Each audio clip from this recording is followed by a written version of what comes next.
दोस्तों नमस्कार। रीट की इस श्रृंखला में हमने 2 वीडियो अपलोड कर दिए हैं, परमाणु संरचना और फिजिक्स का बल एवं गति वाला। आशा करता हूँ आपने वो वीडियो देख लिए होंगे। अब इसमें नेक्स्ट हम चलते हैं कोशिका में। कोशिका वाला चैप्टर बहुत इम्पोर्टेंट है। इससे ज़रूर 3 से 4 क्वेश्चन हमें हर एग्ज़ाम में देखने को मिलते हैं, तो हम इसमें ऐसा कोई भी एक भी लाइन नहीं छोड़ेंगे जिससे कि आपका कोई क्वेश्चन गलत हो पाएगा।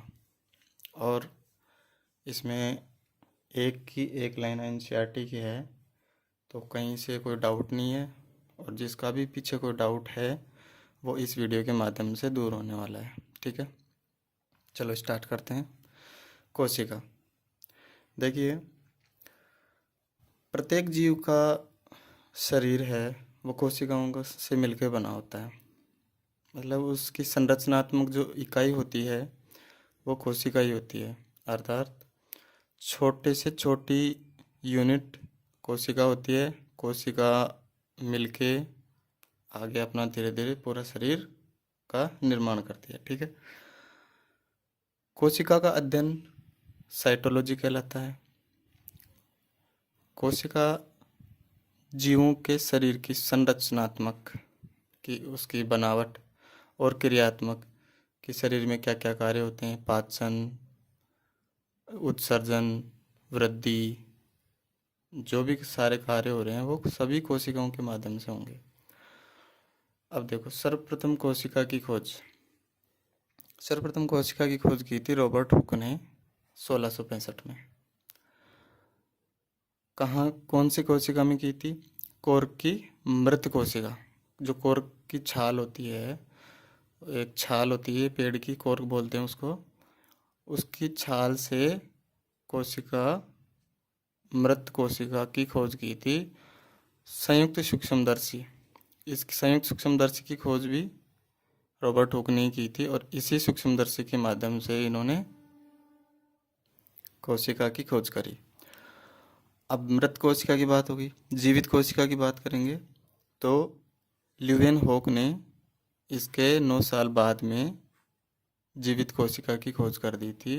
ये बैक्टीरिया की खोज के साथ इन्होंने बैक्टीरिया की खोज की, और इसी की कोशिकाओं में इन्होंने जीवित कोशिका को देखा। इसी की शरीर की कोशिकाओं में जीवित कोशिकाओं को देखकर इन्होंने 1674 में जीवित कोशिका की खोज की। शरीर रचना के आधार पर हम कोशिका को 2 भागों में बांट सकते हैं। जैसे कि कुछ जीव एक कोशिका से ही मिलके बने होते हैं, यानी उनमें सारा काम एक ही कोशिका करेगी। जैसे पाचन, पोषण, श्वसन, वृद्धि, सभी कार्य एक ही कोशिका के द्वारा होंगे। और दूसरी होती है बहुकोशिकीय। बहुकोशिकीय में क्या होता है कि हर काम के लिए अलग अलग कोशिकाएं मिलके कार्य करती हैं। जैसे अनेक कोशिकाओं से मिलकर बना होता है इनका शरीर, यानी मल्टी सेलुलर, और ये हो गई यूनिसेलुलर, यानी एक ही कोशिका से पूरा शरीर बन जाएगा। इससे एक ही कोशिका पूरे शरीर का काम करती है। ठीक है, बहुकोशिकीय में इनका शरीर अनेक कोशिकाओं से मिलकर बना होता है, जैसे कि मनुष्य, पादप। ठीक है, अब कुछ इम्पोर्टेंट लाइनें हम देख लेते हैं जो कि हर एग्जाम में क्वेश्चन आते हैं इन लाइन से। सबसे छोटी कोशिका माइकोप्लाज्मा, इसको PPLO भी बोलते हैं। प्लूरो न्यूमोनो, न्यूमोनो की स्पेलिंग P से चालू होती है। ठीक है, प्लूरो न्यूमोनो लाइक ऑर्गेनिज्म। ठीक है, इसे PPLO भी कहते हैं। माइकोप्लाज्मा सबसे छोटी कोशिका है। ये सबसे बड़ी कोशिका शुतुरमुर्ग का अंडा, एग ऑफ ऑस्ट्रिच, शुतुरमुर्ग का अंडा सबसे बड़ी कोशिका है ये। मानव शरीर की सबसे छोटी कोशिका शुक्राणु, स्पर्म। मानव शरीर की सबसे बड़ी कोशिका अंडाणु होती है। मानव शरीर की सबसे लंबी कोशिका तंत्रिका कोशिका होती है, नर्व सेल। एक कोशिकीय जीवों में सभी क्रियाएं, पोषण, श्वसन, उत्सर्जन, वृद्धि आदि सभी कार्य एक कोशिका द्वारा संपन्न होते हैं। ठीक है, जो अपन ने यहाँ पे देख लिया। बहुकोशिकीय जीवों में विभिन्न कार्यों के लिए विभिन्न कोशिकाओं के समूह मिलते हैं, जिन्हें उत्तक कहते हैं। एक जैसे काम करने वाली कोशिकाओं के समूह को उत्तक कहते हैं। इसकी परिभाषा हम आगे भी देख लेंगे दोस्तों। कोशिका का आकार।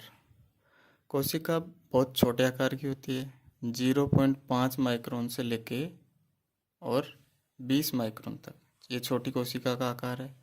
बड़ी कोशिका का आकार 100 सेंटीमीटर से लेके 150 सेंटीमीटर तक, यानी शुतुरमुर्ग का जो अंडा है उसका आकार कितना होता है, 100 सेंटीमीटर से लेके 150 सेंटीमीटर तक।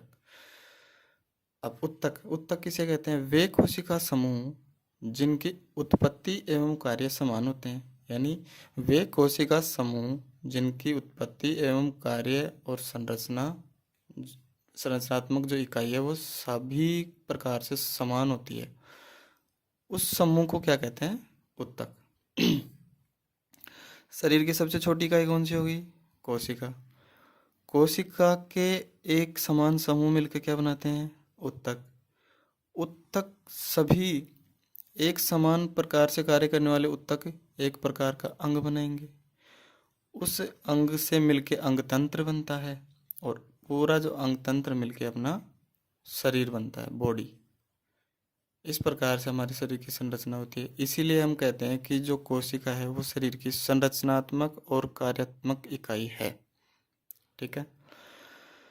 उसके बाद वैज्ञानिकों ने अनेक कोशिका सिद्धांत दिए, जिसमें से प्रमुख कोशिका सिद्धांत है वो स्लीडन और स्वान का माना गया है।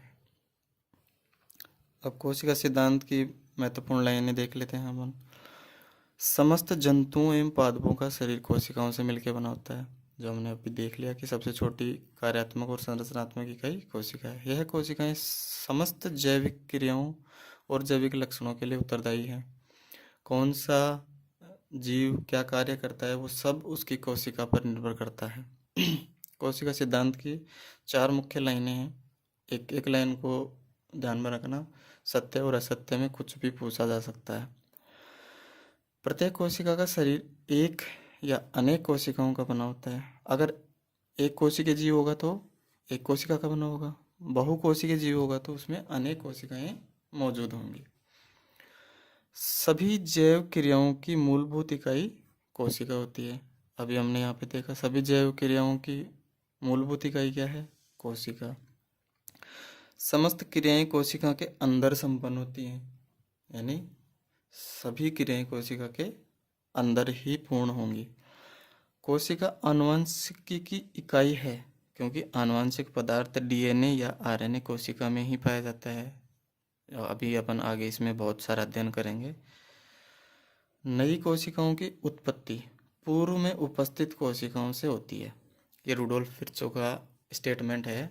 उन्होंने बताया था कि जो नई कोशिकाएं बनती हैं वो पुरानी कोशिकाओं के विभाजन से ही नई कोशिकाएं बनती हैं। लगभग सभी कोशिकाओं में आनुवंशिक पदार्थ डीएनए होता है। अपवाद है वायरस। कई वायरसों में आनुवंशिक पदार्थ डीएनए भी होता है, तो कई वायरसों में आनुवंशिक पदार्थ आरएनए भी होता है। अगर आपसे सिंपली पूछा जाएगा कि इसका अपवाद क्या है कि सभी कोशिकाओं का आनुवंशिक पदार्थ डीएनए होता है, तो इसका सीधा सीधा आंसर हो जाएगा वायरस, क्योंकि वायरस में कहीं कहीं आरएनए भी आनुवंशिक पदार्थ का कार्य करता है। कोशिका की संरचना। मुख्य रूप से कोशिका 2 प्रकार की होती है, प्रोकैरियोटिक कोशिका और यूकैरियोटिक कोशिका। जिस कोशिका में केंद्रक और कोशिकांग झिल्ली में मौजूद नहीं होते, यानी जिनके ऊपर झिल्ली का आवरण नहीं पाया जाता, वो प्रोकैरियोटिक कोशिकाएं होती हैं। यूकैरियोटिक कोशिकाएं केंद्रक और कोशिकांग झिल्ली युक्त होंगे, यानी उन कोशिकांगों के ऊपर झिल्ली का आवरण मौजूद होगा। प्रोकैरियोटिक कोशिकाओं के उदाहरण बीजीए, ब्लू ग्रीन एल्गी, नीरे हरित शैवाल, बैक्टीरिया और माइकोप्लाज्मा, जो हमने अभी सबसे छोटी कोशिका पढ़ा है। यूकैरियोटिक कोशिकाओं के प्लांट, एनिमल, प्रोटिस्ट और फंजाई। ठीक है, तो इस प्रकार से ये तो प्रोकैरियोटिक के उदाहरण हो गए और ये यूकैरियोटिक के उदाहरण हो गए, ठीक है। सेल शब्द लैटिन भाषा के सेलुली शब्द से मिलकर बना है, सेलुला, ठीक है, जिसका अर्थ क्या होता है, एक छोटा कमरा जिसमें सभी क्रियाएं संपन्न हो जाती हैं। कोशिका के मुख्य भाग, अब देखो अध्ययन के तौर पर हम कोशिका को अगर पढ़ेंगे तो हम उसके 3 प्रमुख भाग उसमें हम बांट लेंगे, जिसमें कोशिका भित्ति होती है और पादपों में क्या होती है, कोशिका झिल्ली के साथ साथ कोशिका भित्ति भी होती है। कोशिका झिल्ली को कोशिका कला भी कहते हैं, अंग्रेजी में इसको कहते हैं सेल मेम्ब्रेन। कोशिका द्रव्य साइटोप्लाज्म, केंद्रक न्यूक्लियस। 3 भागों में बांट लिया अपन ने पूरी कोशिका को, यानी कोशिका झिल्ली जो कोशिका के ऊपर पाई जाती है, कोशिका द्रव्य जो कोशिका झिल्ली के अंदर मौजूद होगा, जो ये कोशिका झिल्ली हो गई, इसके अंदर जो मौजूद होगा सारा वो कोशिका द्रव्य होगा, और सबसे अंदर की तरफ जो होगा वो केंद्रक होगा। अब हम एक एक का अध्ययन करते हैं। कोशिका झिल्ली, कोशिका झिल्ली जो इसको नाम है वो नागेली और क्रेमर ने दिया है, याद रही तो ठीक है, नहीं तो कोई बात नहीं। जीव द्रव्य का सबसे बाहरी आवरण, यानी कोशिका के अंदर जो पाया जाता है पदार्थ, कोशिका द्रव्य और केंद्रक, इसको मिला के जीव द्रव्य बोलेंगे। तो प्रोटोप्लाज्म, तो प्रोटोप्लाज्म का सबसे बाहरी आवरण, जो लास्ट का आवरण होता है, वो क्या होता है, कोशिका झिल्ली। इसकी मोटाई कितनी होती है, 75 से लेके 105 एंगस्ट्रॉम, 75 से 105 एंगस्ट्रॉम इसकी मोटाई होती है। त्रिस्तरीय आवरण होता है जो कि प्रोटीन और फास्फोलिपिड से मिलकर बना होता है। कोशिका झिल्ली को चयनात्मक पारगम्य झिल्ली भी कहते हैं, क्योंकि यह प्रवेश करने वाले व बाहर जाने वाले पदार्थों का नियंत्रण करती है। कोशिका को निश्चित आकार प्रदान करती है और जीव द्रव्य की सुरक्षा करती है, यानी कोशिका का आकार किस प्रकार से होगा वो उसका निर्धारण कौन करेगी, कोशिका झिल्ली, क्योंकि सबसे बाहरी आवरण यही होता है। जिस प्रकार से कोशिका झिल्ली का आवरण होगा उसी प्रकार के आकार की कोशिका होगी, और बाहर से एंजाइम वगैरह से सबसे सुरक्षा करने के लिए जो अंदर जीव द्रव्य होता है उसकी ये क्या करती है, बाहर से सुरक्षा करती है। कोशिका भित्ति, अब देखो जीवों में जैसे कि एनिमल्स में क्या कोशिका झिल्ली पाई जाती है, और पादपों में कोशिका झिल्ली के साथ साथ कोशिका भित्ति भी पाई जाती है, ठीक है। कोशिका भित्ति सेलुलोज, हेमीसेलुलोज, पैक्टिन और पॉलीसेकेराइड की बनी होती है। पादप कोशिका में कोशिका भित्ति का होना ही इसे जंतु कोशिका से विभेदित करता है, यानी अलग करता है। जिस कोशिका में कोशिका भित्ति पाई जाएगी वो पादप समुदाय का सदस्य होगा, ये इसकी विशेष पहचान होती है। पादप कोशिका में कोशिका भित्ति का होना इसे जंतु कोशिका से अलग करता है। यह पादप कोशिका को निश्चित आकृति व आकार प्रदान करती है। जिस प्रकार से एनिमल सेल की आकृति और आकार कौन निर्धारण करता है, कोशिका झिल्ली, उसी प्रकार से पादप कोशिका का आकार और उसकी आकृति और आकार कौन निर्धारित करेगा, कोशिका भित्ति, ठीक है दोस्तों। कोशिका झिल्ली पढ़ ली। दूसरा भाग देखो, कोशिका द्रव्य। केंद्रक व कोशिका भित्ति या फिर कोशिका झिल्ली के मध्य पाया जाने वाला पदार्थ क्या होता है, कोशिका द्रव्य। ये कोशिका हो गई, इसके अंदर ये केंद्रक हो गया। अब इसके मध्य में जो भाग होता है उसको क्या कहते हैं, कोशिका द्रव्य, कोशिका द्रव्य, ठीक है। इसको साइटोप्लाज्म भी बोलते हैं। यह गाढ़ा और पारभासी यानी अपारदर्शी चिपचिपा पदार्थ होता है। इसमें जल, ग्लाइकोजन क्या होता है, एनिमल्स में जो भोजन का स्टोर होता है वो किस रूप में होता है, ग्लाइकोजन के रूप में, ठीक है। वसा तथा खनिज लवण और जल कहाँ पाए जाते हैं? कोशिका द्रव्य में। इस कोशिका द्रव्य में सारे कोशिकांग कोशिका द्रव्य में बिखरे हुए होते हैं, जिनका हम निम्न रूप प्रकार से अध्ययन करते हैं। सबसे पहले हम देखते हैं माइटोकॉन्ड्रिया। ये माइटोकॉन्ड्रिया, कई कई लोग इसको माइट्रो पढ़ते हैं, ये ट्रो नहीं है, ये माइटोकॉन्ड्रिया है। ठीक है। माइटोकॉन्ड्रिया की खोज किसने की? कोलिकर ने 1880 में, जिसमें इसने इसको साइटोप्लाज्मिक ग्रेन्यूल्स नाम दिया था। कोलिकर ने 1880 में इसको साइटोप्लाज्मिक ग्रेन्यूल्स नाम दिया था। इसको माइटोकॉन्ड्रिया नाम किसने दिया? सी बेंडा, यानी क्लार्क बेंडा। अब इसको बेंडा भी बोल दो या फिर इसको बेंदा भी बोल दो, कुछ भी लिख लो। अब इंग्लिश में तो ऐसा होता है, हिंदी वाले बेंडा भी लिख देते हैं और बेंदा भी लिख देते हैं। अब कई किताब में इसको माइटोकॉन्ड्रिया की खोज का श्रेय अल्टमान को देते हैं। अल्टमान ने इसे बायोप्लास्ट कहा था, लेकिन एनसीईआरटी में माइटोकॉन्ड्रिया की खोज कोलिकर ने ही बताई है। ठीक है, याद रखना। कोशिका का पावर हाउस, शक्ति ग्रह पावर हाउस, यानी कोशिका को जहाँ से ऊर्जा मिलती है वो कौन सा कोशिकांग होता है? माइटोकॉन्ड्रिया। कोशिका को किसके रूप में ऊर्जा मिलती है? एटीपी के रूप में। एटीपी का पूरा नाम एडिनोसिन ट्राइफॉस्फेट, एडिनोसिन ट्राइफॉस्फेट। ठीक है, आगे और पढ़ेंगे इसका पूरा नाम अपन। पावर हाउस नाम किसने दिया? सीक्विज नामक वैज्ञानिक ने दिया था। जो कोशिका का पावर हाउस किसने बताया था इसको, माइटोकॉन्ड्रिया को? सीक्विज नामक वैज्ञानिक। ये दोहरी झिल्ली युक्त कोशिकांग है। बाहरी झिल्ली चिकनी और समतल होती है। ठीक है, माइटोकॉन्ड्रिया ये बाहरी झिल्ली हो गई, ये बिल्कुल समतल और चिकनी होगी। आंतरिक झिल्ली में उंगली समान प्रवर्ध इस प्रकार से, ये आंतरिक झिल्ली होती है इसकी, तो इसमें उंगली समान प्रवर्ध पाए जाएंगे। ठीक है, जिन्हें क्रिस्टी कहते हैं। अब ये जो पार्ट है, ये वाला पार्ट, इसको क्रिस्टी बोलेंगे। जो अंदर धसा हुआ पार्ट होता है उसको क्रिस्टी बोलेंगे। क्रिस्टी पर असंख्य कण लगे हुए होते हैं, जिन्हें ऑक्सीसोम कहते हैं।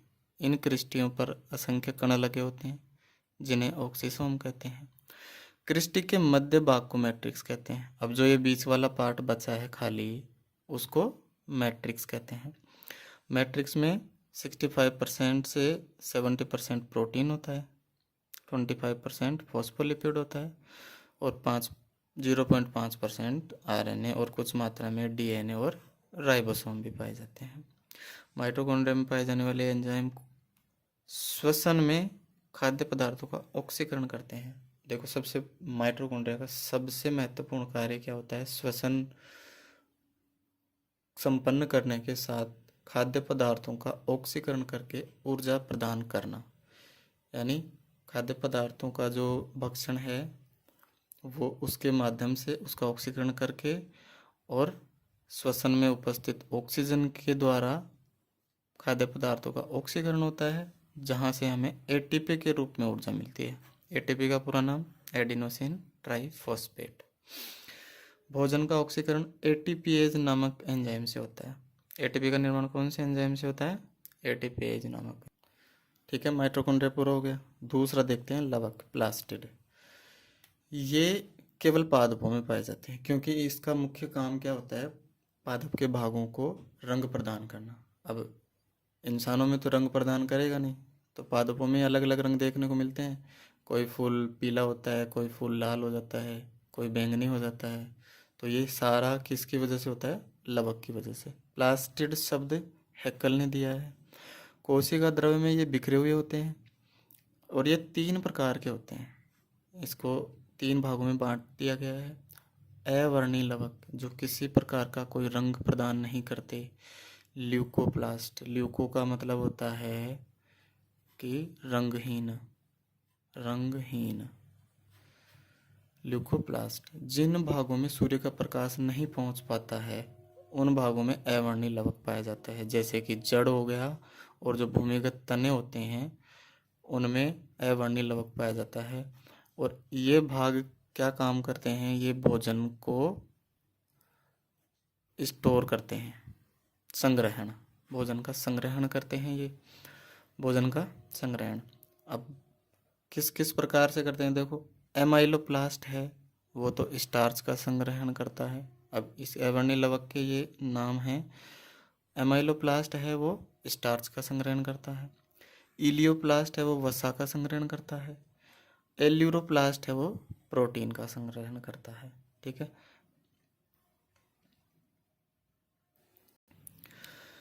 वर्णीय लवक इसको क्रोमोप्लास्ट बोलते हैं। वर्णीय लवक जो कि पौधे के भाग को वर्ण यानी रंग प्रदान करता है। पौधे के रंगीन भागों जैसे कि पुष्प, फलबित्ती, बीज आदि को रंग प्रदान करने का कार्य कौन करता है, वर्णीय लवक। प्रकाश युक्त भागों में पाया जाएगा, जैसे बीटा कैरोटीन है वो गाजर और पपीता का रंग जो है कौन प्रदान करता है, बीटा कैरोटीन। लाइकोपीन क्या करता है, मिर्च और टमाटर जब पक जाती है तो उसमें कौन सा वर्णक मौजूद हो जाता है, लाइकोपीन, जो इसको लाल रंग प्रदान करता है। अब तीसरा और महत्वपूर्ण जो लवक है वो हम बात करते हैं उसकी हरित लवक की। हरित लवक का मुख्य घटक क्या होता है, क्लोरोफिल। क्लोरोफिल यही मुख्य रूप वर्णक इसमें होता है। प्रकाश संश्लेषण की क्रिया यहीं संपन्न होती है। कोशिका का इसको रसोई घर कहते हैं, क्योंकि प्रकाश संश्लेषण के द्वारा ही पौधा भोजन का निर्माण करता है। और भोजन कहाँ पाया जाता है, रसोई घर में। तो सेल ऑफ किचन किसे कहते हैं, हरित लवक को। इसमें मैग्नीशियम धातु पाई जाती है, ये चीज़ याद रखना इम्पोर्टेंट है। इसकी संरचना में मुख्य धातु कौन सी होती है, केंद्र धातु मैग्नीशियम। सिक्के नुमा संरचना, इस तरह से सिक्के नुमा संरचना पाई जाती है। इस सिक्के नुमा संरचना को ग्रेनम कहते हैं, संपूर्ण संरचना को ग्रेनम। एक ग्रेनम में 2 से 10 थाइलेकोइड। अब जो ये एक सिक्का है ना, इसको थाइलेकोइड कहते हैं।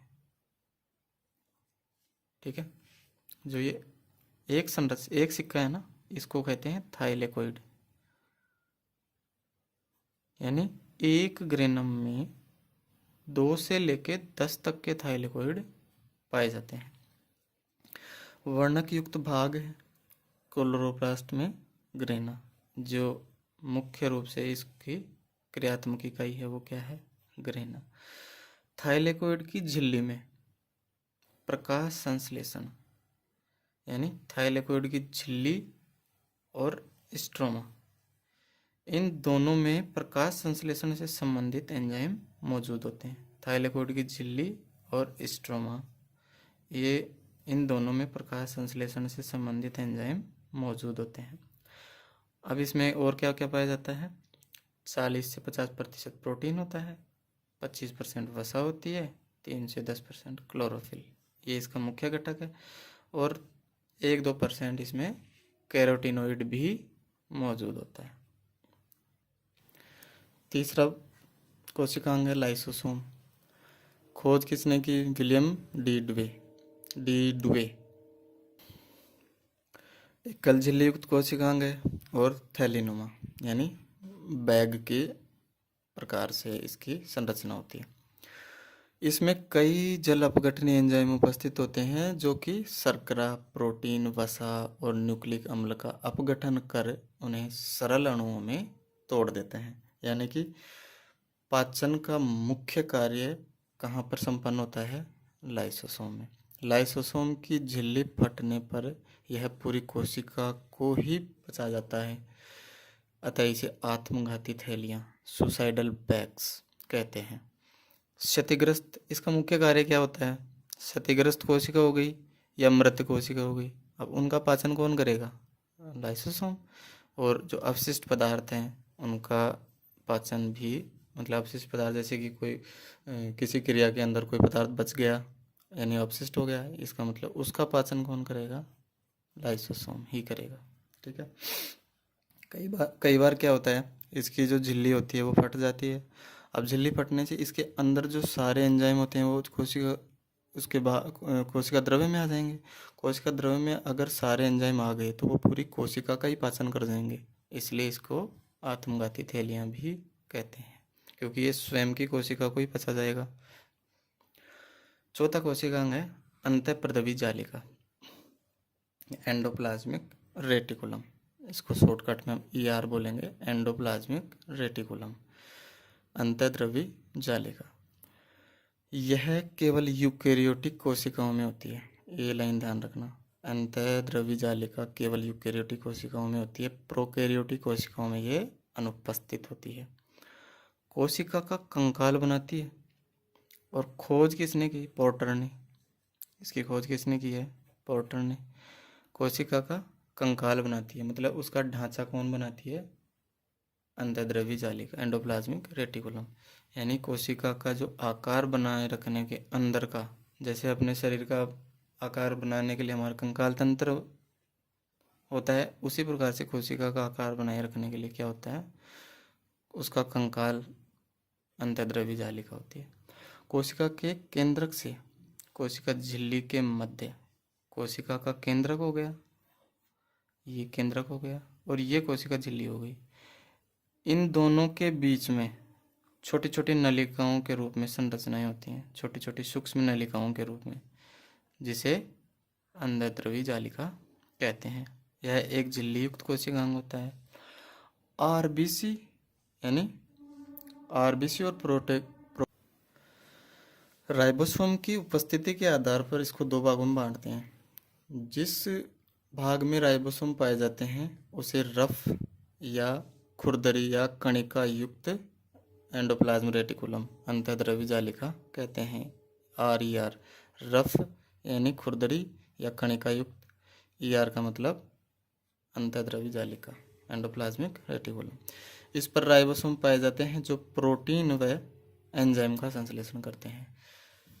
राइबोसोम का कार्य क्या होता है अभी हम आगे और देख लेंगे। प्रोटीन संश्लेषण का काम करते हैं। स्मूथ एंडोप्लाज्मिक रेटिकुलम, ये कणिका रहित होते हैं। कणिका रहित जो अंतःद्रवी जालिका होती है उसको स्मूथ एंडोप्लाज्मिक रेटिकुलम, SER कहते हैं। इसमें राइबोसोम अनुपस्थित होते हैं जो वसा और लिपिड का संश्लेषण करते हैं। अब इसके मुख्य कार्य क्या है? ये कोशिका का कंकाल बनाएगी। दूसरा, ये गोल्जिकाय का निर्माण करती है, जो हम आगे कोशिकांग पढ़ेंगे गोल्जिकाय। वो गोल्जिकाय का निर्माण कौन से कोशिकांग के द्वारा होता है? अंतःद्रवी जालिका के द्वारा ही होता है। केंद्रक व कोशिका झिल्ली के मध्य, ये केंद्रक हो गया, ये कोशिका झिल्ली हो गई। इसके मध्य जो भी परिवहन होना है वो किसके माध्यम से होगा? अंतःद्रवी जालिका, क्योंकि सारे कोशिका के अंदर केंद्रक और अंतःद्रवी जालिका के मध्य में कौन सा कोशिकांग पाया जाता है? अंतःद्रवी जालिका। इसलिए जो भी परिवहन होगा वो इसी के माध्यम से होगा। अगला कोशिकांग राइबोसोम। खोज किसने की? क्लाड ने। और इसको राइबोसोम नाम किसने दिया? पैलेड ने। ये कोशिका में स्वतंत्र रूप से, और अभी हमने पढ़ा रफ एंडोप्लाज्म रेटिकुलम पर कणों के रूप में पाए जाते हैं, यानी स्वतंत्र रूप से भी मिलेगा और खुरदरी अंतःद्रवी जालिका पर भी मिलेगा। इसके चारों ओर झिल्ली नहीं पाई जाती है, ठीक है, यानी ये झिल्ली रहित कोशिकांग है, इसके चारों ओर झिल्ली नहीं पाई जाती है। ये RNA और प्रोटीन के बने होते हैं। इनका मुख्य कार्य क्या होता है? प्रोटीन का संश्लेषण करना। यूकेरियोट कोशिका में 80S और प्रोकैरियोटिक कोशिका में 70S, यानी S का मतलब होता है श्वेतबर्ग नियतांक, श्वेतबर्ग कांस्टेंट। अब ये क्या चीज़ है? देखो, जिस प्रकार से हम दूध को लीटर में मापते हैं, जिस प्रकार से हम चीनी को केजी में मापते हैं, तो इसी प्रकार से राइबोसोम को जो मापने की इकाई है, जो इसका घनत्व और इसके आकार, इसको मापने की जो इकाई है ना, वो S है। जैसे लीटर के लिए हम लीटर लिखते हैं सीधा, किलोग्राम के लिए केजी लिख देते हैं। इसी तरह से श्वेत वर्ग के लिए हमने एस का प्रयोग किया है। 70s प्रोकैरियोट में पाई जाएगी, 80s यूकैरियोट में पाई जाएगी। अब इसको भी दो भागों में बांटते हैं। 80s है, उसमें कुछ तो 60s होते हैं और कुछ 40s होते हैं। इनको जोड़ना नहीं है दोस्तों, इनको जोड़ना नहीं है। ये 80s के ही और भाग हैं जिसमें से कुछ तो 60s होते हैं और कुछ 40s होते हैं। इनको मिला के ये टोटल 80s होते हैं। इसी प्रकार से जो 70s है उसमें कुछ तो 50s होते हैं और कुछ 30s होते हैं। यानी जो इसके घनत्व की माप है वो अलग अलग होती है और इसको मिला के इसकी ये माप बन जाती है। ठीक है, इसका मुख्य कार्य क्या है? प्रोटीन का संश्लेषण करना। छठा कोशिकांग देखो, गोल्जी गाय, गोल्जी बॉडी। इसके नाम से ही पता चल रहा है इसका खोजकर्ता कौन है? Camillo Golgi. केंद्रक के पास चपटी नलिकाओं के रूप में मौजूद होगा। यह मुख्यतः ग्रंथियों में पाया जाता है क्योंकि इसका मुख्य कार्य क्या होता है? श्रवण करना। कोई भी जो पदार्थ होगा उसका श्रवण करने का कार्य कौन करेगा? Golgi body. जैसे अग्नाशय ग्रंथि हो गई, ठीक है, जैसे लीवर हो गई, ठीक है, जो भी कोई भी ग्रंथि होगी उसमें इसकी संख्याएं अधिक मात्रा में पाई जाएंगी। यह पदार्थ का स्राव करने का काम करती है। लाइसोसोम का निर्माण भी इसी से होता है। ये लाइन इंपॉर्टेंट है। लाइसोसोम का निर्माण भी गोल्जी बॉडी के द्वारा होती है। पादपों में जो गोंद होता है उसका संश्लेषण भी गोल्जी बॉडी के द्वारा होता है क्योंकि वहाँ भी तो स्राव ही हो रहा है ना, और स्राव के सारे कार्य कौन करेगा? Golgi body. इस गोल्जी बॉडी में तीन मुख्य संरचनाएं होती हैं, आशय, रिक्तिकाएं और कुंडिकाएं। ये तीन मुख्य संरचनाएं होती हैं जो कि शर्करा, प्रोटीन और पैक्टिन का संश्लेषण व श्रवण का कार्य करती हैं। आशय, रिक्तिकाएं और कुंडिकाएं, इनका मुख्य कार्य क्या है? शर्करा, प्रोटीन और पैक्टिन का संश्लेषण करना और इनका श्रवण करना। मुख्य कार्य इसका स्राव है। ठीक है। सातवां, तारककाय, सेंट्रोसोम। इसकी खोज किसने की? वोन बेंडिन ने। जंतु कोशिका के केंद्र के निकट तारे के समान जो संरचना मौजूद होती है वो तारककाय होता है।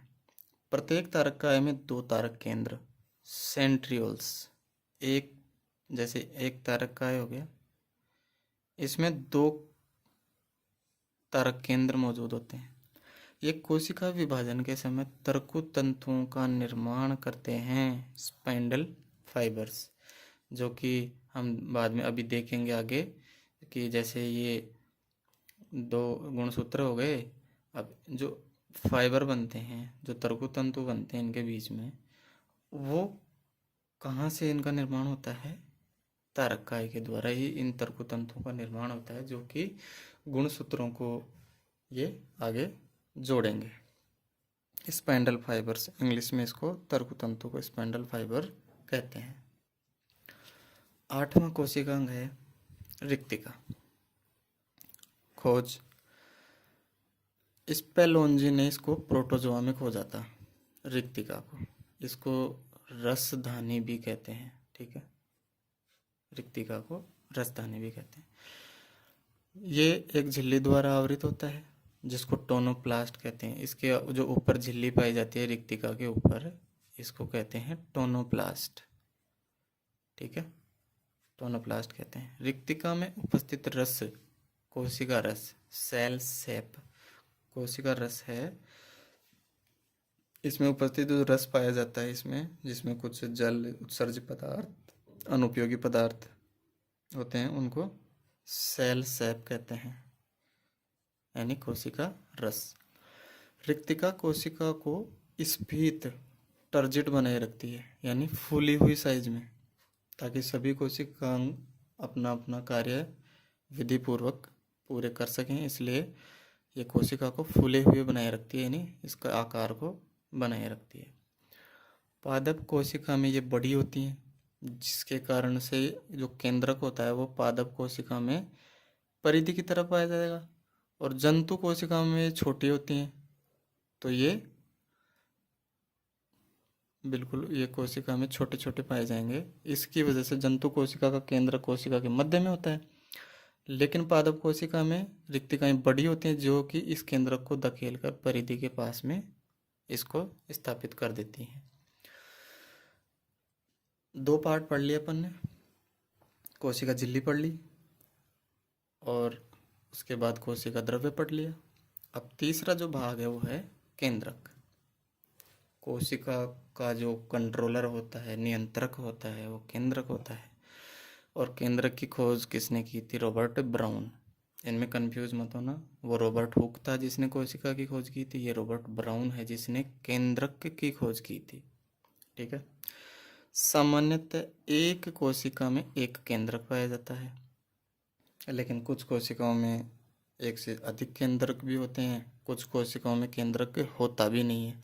जैसे मनुष्य की जो परिपक्व आरबीसी है, मनुष्य की परिपक्व आरबीसी है, उसमें ये केंद्रक क्या होता है? अनुपस्थित। पादप की जो चालनी नलिकाएं होती हैं, सीव ट्यूब्स, चालनी नलिकाएं जो होती हैं, उनमें भी केंद्रक अनुपस्थित होता है। जंतु कोशिका में ये मध्य में होता है, क्योंकि रिक्तिकाओं की जो आकृति और आकार होता है वो छोटा होता है, जिससे ये केंद्र में आसानी से स्थापित रहता है। पादप कोशिकाओं में बड़ी रिक्तिकाओं के कारण ये परिधि पर स्थापित रहता है। केंद्रक में केंद्रक द्रव्य, जिसको न्यूक्लियोप्लाज्म कहते हैं, उसमें प्रोटीन और न्यूक्लिक अम्ल मौजूद होते हैं। पतले धागे के समान जो संरचनाएं होती हैं उन्हें क्रोमेटिड जालिका कहते हैं। क्रोमेटिन जालिका, जो पतले धागों के रूप में संरचना होती है, उसको क्रोमेटिन जालिका कहते हैं। केंद्रक में गोलाकार संरचना, यानी केंद्रक के अंदर कुछ गोलाकार संरचना पाई जाती है, उसे केंद्रिका कहते हैं। केंद्रिका। न्यूक्लियोलस, इसको न्यूक्लियस बोलते हैं, और केंद्रिका को न्यूक्लियोलस बोलते हैं। ठीक है। क्रोमेटिन धागे कुंडलित होकर मोटी संरचना बनाते हैं, जिन्हें गुणसूत्र कहते हैं।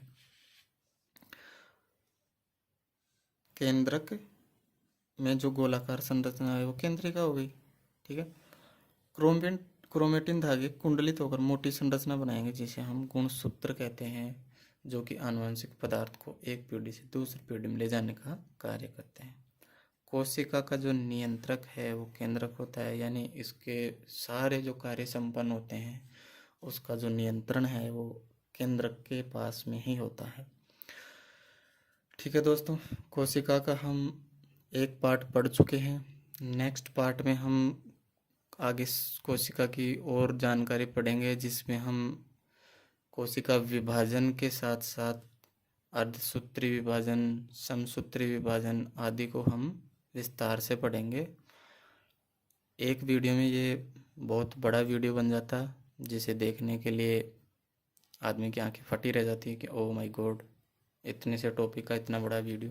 लेकिन दोस्तों, मैं एक भी लाइन आपकी छोड़ूंगा नहीं। इस वजह से वीडियो भले ही लंबा हो रहा है, लेकिन एक भी चीज़ आपकी मिस नहीं हो रही है।